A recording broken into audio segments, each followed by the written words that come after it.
प्रिय बंधुगण समस्त को मास्टर विनायक चैनल को स्वागत। ओसेफार मेधा तालिका कायम ए नहीं कि आजिकार खबर कागज रे अपडेट आसी कनिष्ठ शिक्षक नियुक्ति मामलार जो प्रसंग रही हाइकोर्ट तार राय दे देइछंती। तो डिटेल्स टिके बुझिबा डिटेल्स टिके जानिबा कि आमर खबर कागज रे कोन सब अपडेट आसी।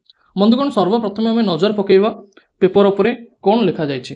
कनिष्ठ शिक्षक नियुक्ति मामलें मंगलवार राय प्रकाश पाई। ओसेफा तथा ओडिशा विद्यालय शिक्षा कार्यक्रम अथॉरिटी मेधा तालिका को उच्च न्यायालय कायम रखिछंती।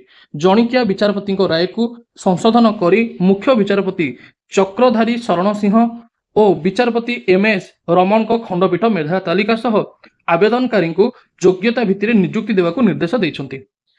खंडपीठ तांको राय रे दर्शाइछंती जे राज्य में गुणात्मक शिक्षादान निमंते मेधावी शिक्षकों आवश्यकता रही।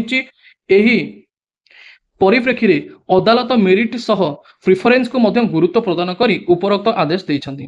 कनिष्ठ शिक्षक नियुक्ति को नहीं पूर्वर उच्च न्यायालय जणिकिया विचारपति मेधा तालिका को रद्द कर देइथिले।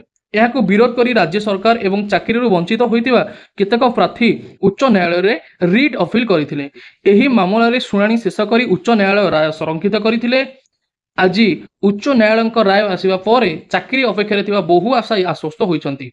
2023 मास सेप्टेम्बर 13 रु आमर 20,000 कनिष्ठ शिक्षक पदर नियुक्ति पाई ओसेफा पक्षर विज्ञप्ति प्रकाश पाई।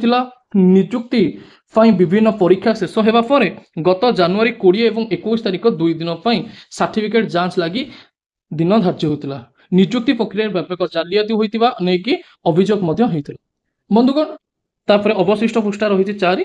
तो आपण माने संपूर्ण सिनेरियो बुझी पारिथिबे एई पर्यंत कि जहाँ भी मेरिट लिस्ट रही जमतीका आम देखुले 18,805 कैंडिडेट ओसेफा मेरिट लिस्ट प्रकाश करथिला।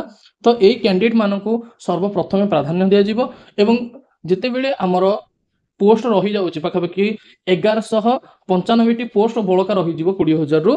तो सेथि पई आमर सेकेंड मेरिट लिस्ट आसीबो। ओके जो कैंडिडेट मानकर भल स्कोर अच्छी लगुच कि मोर सिलेक्शन होनी तो डेफिनेटली से सेकेंड सिलेक्शन रे चांस मिले।